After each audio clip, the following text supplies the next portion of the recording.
If you wake up at 2:37 a.m. with a tight chest, a dry cough, a sour taste, and your brain suddenly running 30 tabs at once, we need to say something up front. Chest symptoms can be reflux, but they can also be cardiac, and YouTube is not an ER. If chest pain is new, severe, persistent, shows up with exertion, or comes with shortness of breath, jaw or arm pain, cold sweat, faintness, or nausea, we don't test a reflux hack, we get medical help. Now, if that safety box is checked, here's the big idea. A lot of people don't have random anxiety at night. They have reflux interrupting sleep, and the body responds like an alarm is going off. GERD isn't just too much acid, it's a mechanics and timing problem. And when it hits at night, it can quietly steal sleep, energy, training recovery, and next day mood. Today we're giving you the simplest reflux framework we use. Triggers, timing, sleep setup, and the exact moments when it's time to escalate and get evaluated. No panic, no weird detox, just better defaults. First, what reflux actually is in plain English. Your stomach is supposed to be a one-way street. Food goes down, stays down, and moves forward. Between your esophagus and stomach there's a valve system called the lower esophageal sphincter. Think of it like a lid. When that lid relaxes too easily, or pressure below it is too high, stomach contents can move upward. And when stomach contents move upward at night, it's not just uncomfortable.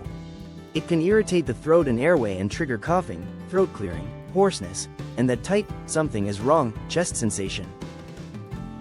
That's why reflux can look like anxiety. You wake up with an urgent body signal, adrenaline spikes, and your brain tries to explain it by scanning for danger. That's not you being dramatic. That's your nervous system doing its job. Now here's the quiet truth that makes this fixable. For many people, reflux is less a food list problem and more a timing and pressure problem. Spicy foods get blamed because they're dramatic. Late eating is quieter, and often guiltier. Same with alcohol, same with lying flat after a big meal. So we're going to use a reflux ladder. We start with the highest leverage moves first, and we only get restrictive if we have to. Step 1 is the rule that beats most avoid tomatoes forever advice. Stop lying down with a full stomach. For the next 14 days, we finish our last real meal about 3 hours before bed. Not 3 hours before, we scroll on the couch. 3 hours before we're horizontal. If bedtime is 11, dinner is done by 8. If that sounds annoying, that's exactly why it works. Step 2 is dinner size. The later the meal, the smaller it needs to be. We can still eat enough calories for muscle and training, but we shift more of them earlier in the day. A huge late dinner is like putting a backpack on your stomach right before you lie down. The valve doesn't love that, neither does your sleep.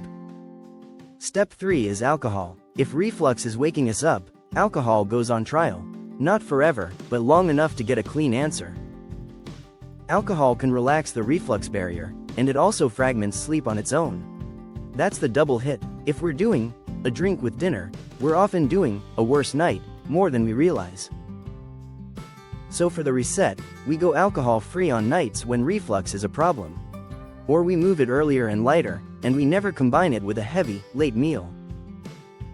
Step 4 is the sleep setup. Gravity is free medicine, and we should stop donating reflux to gravity. Head of bed elevation helps some people with nighttime symptoms, especially regurgitation. But a pile of pillows often bends the torso and increases abdominal pressure. We want a gentle incline of the upper torso. Think bed risers under the head of the bed, an under mattress wedge, or a wedge pillow that supports from mid-back upward. Then we add the second free hack, left side sleeping. Many people reflux less on the left side because of anatomy and how the stomach junction sits. If we're side sleepers, we also support the top arm with a pillow so the shoulder doesn't roll us forward and compress the chest. Comfort matters because a miserable sleep position never becomes a habit. Step 5 is the trigger audit, and this is where we stay sane. The internet wants one villain food. Real life is more personal. Coffee timing, spicy foods, chocolate, peppermint, carbonated drinks, and high-fat meals can trigger symptoms in some people, but not in everyone. The better play is a 2-week experiment. We keep meal timing consistent, then test one variable at a time. If coffee is only a problem when it's late and paired with a light breakfast, that's our answer. Often it's not one ingredient. It's the combo. Late meal plus alcohol plus lying flat. The villain is the pattern, not the tomato.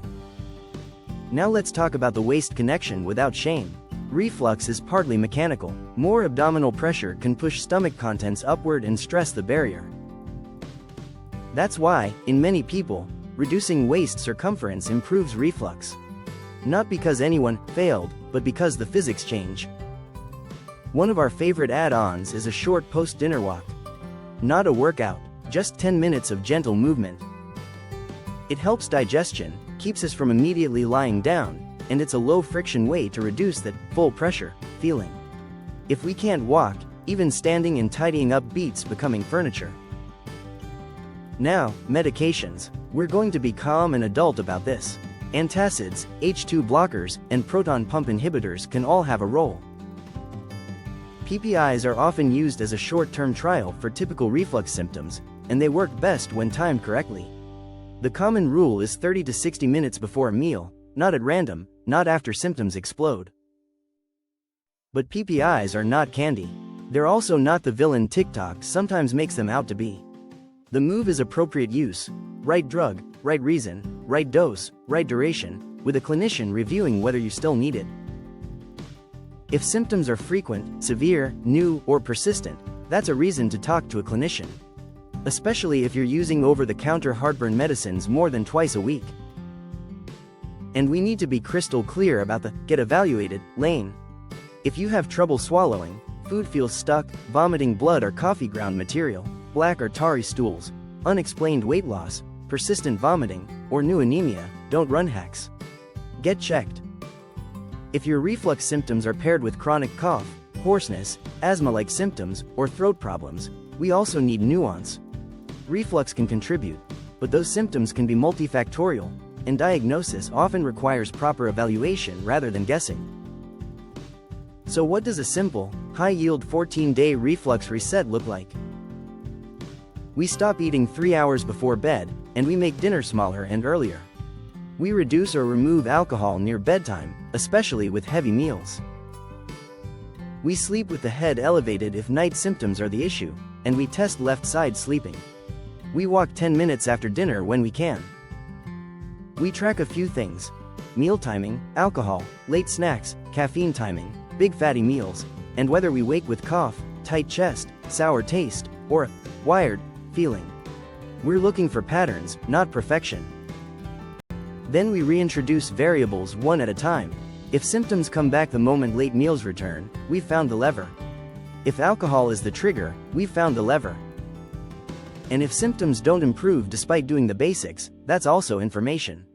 It suggests we may need evaluation for GERD complications, other digestive issues, sleep apnea, asthma, or something else entirely.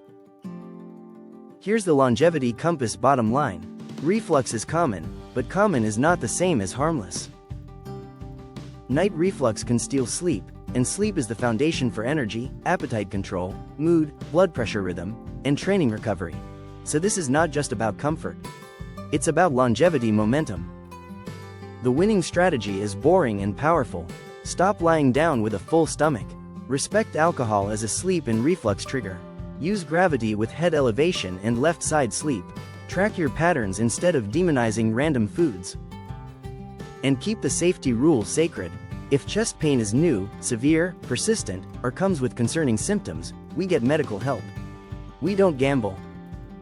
If this episode helped, hit like and subscribe. Check the description for tools that make the reflux reset easier, plus our Longevity Compass Amazon KDP book. And drop a comment with your biggest reflux trigger, late meals, alcohol, coffee timing, or something you didn't expect. We'll be in the comments helping you build a plan that lets you sleep like your future self is counting on it.